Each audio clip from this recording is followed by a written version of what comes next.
매일 성경 묵상 나눔입니다. 9월 16일 목요일입니다. 오늘 본문은 출애굽기 15장 22절에서 27절입니다.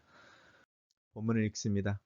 모세가 홍해에서 이스라엘을 인도하며 그들이 나와서 수르 광야로 들어가서 거기서 사흘 길을 걸었으나 물을 얻지 못하고 마라에 이르렀더니 그곳 물이 써서 마시지 못하겠으므로 그 이름을 마라라 하였더라.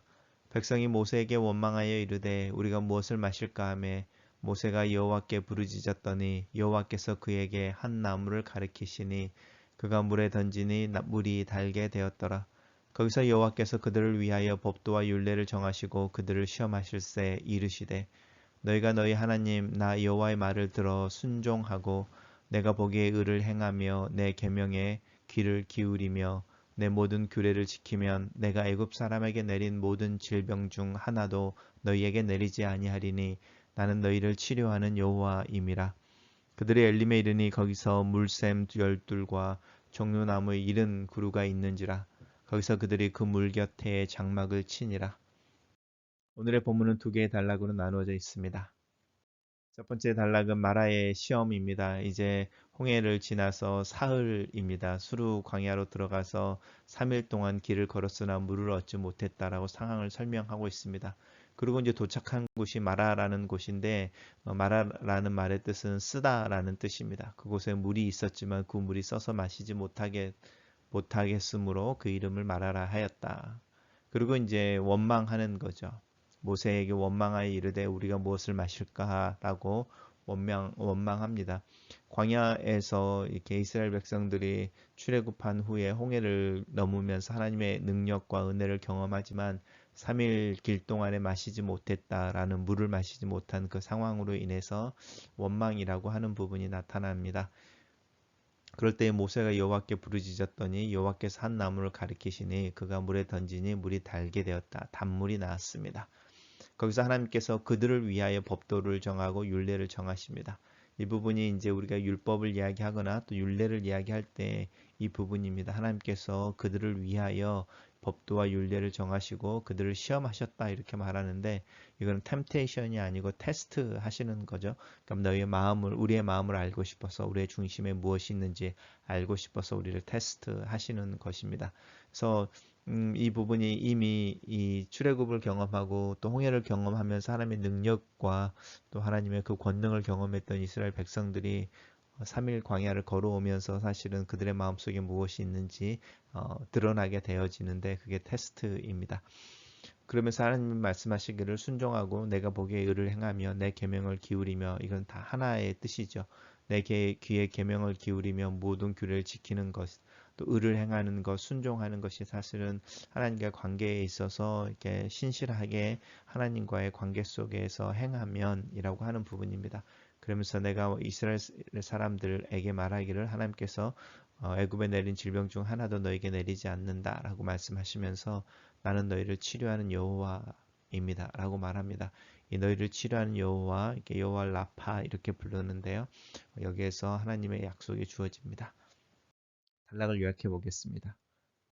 마라에서 쓴 물로 불평하는 이스라엘에게 단물을 주신 하나님께서 자신이 치료하시는 여호와이심을 알리신다. 이렇게 요약했습니다.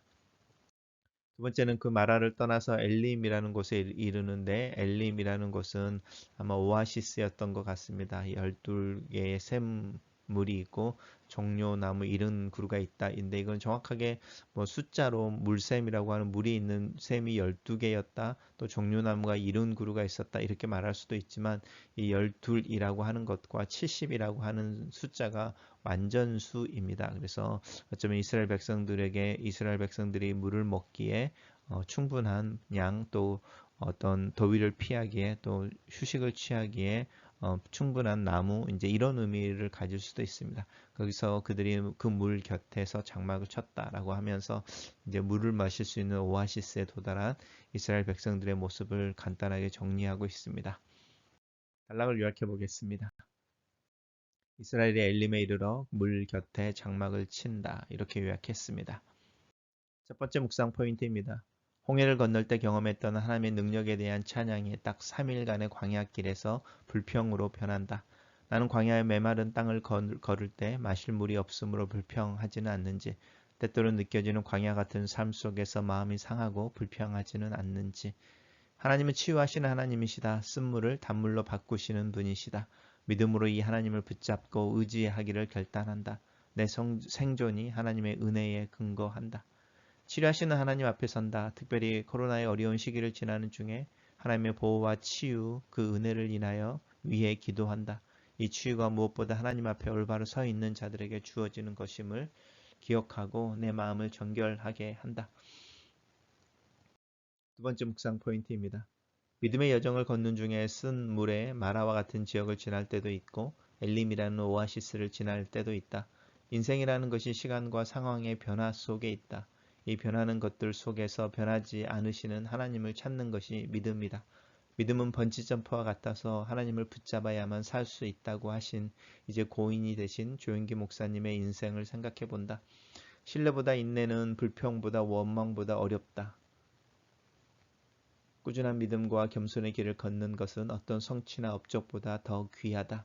이 또한 지나가리라는 솔로몬의 지혜처럼 나는 하나님과 동행하는 것에 최우선 순위를 두기를 원한다. 엘림에서 쉴 수 있는 여유와 자유로움을 위해서도 기도한다. 마라에서는 견딜 수 있는 인내와 믿음을 위해서 기도한다. 나와 항상 함께 동일한 모습으로 계시는 하나님을 찬양한다. 글로 쓰는 기도입니다. 출애굽과 홍해를 건널 때 경험했던 하나님의 능력을 자신들이 처한 형편의 곤고함 속에서 곧 잊어버리는 이스라엘의 모습이 나의 모습임을 고백합니다. 하나님, 하루에 몇 번씩이라도 이 믿음이 흔들리고 마음의 풍랑이 일어나고 입에서 불평이 나옵니다. 취하시는 하나님 앞에 다시 섭니다. 내 마음에 왜곡된 진리가 새로워지고 거짓이 드러나며 참된 진리를 배우고 그 진리를 따라 사는 삶을 위해 기도합니다. 하나님이 누구이신지 어떤 분이신지를 더 알기를 원합니다. 내 삶의 마라와 같은 상황에서도 하나님께 기도할 줄 알게 나를 가르쳐 주시옵소서. 엘림과 같은 오아시스를 지날 때에는 하나님이 주신 쉼과 여유로움을 누릴 줄 알게 또 나눌 줄 아는 그 믿음을 위해서도 기도합니다. 나와 항상 함께 하시고 나를 고치시고 나를 인도하시는 하나님을 찬양합니다. 하나님께서 내 앞에 가시고 내 뒤에 오시며 내 옆에 함께 계시고 걷는 것을 믿음으로 믿으며 오늘 하루를 시작합니다. 아멘.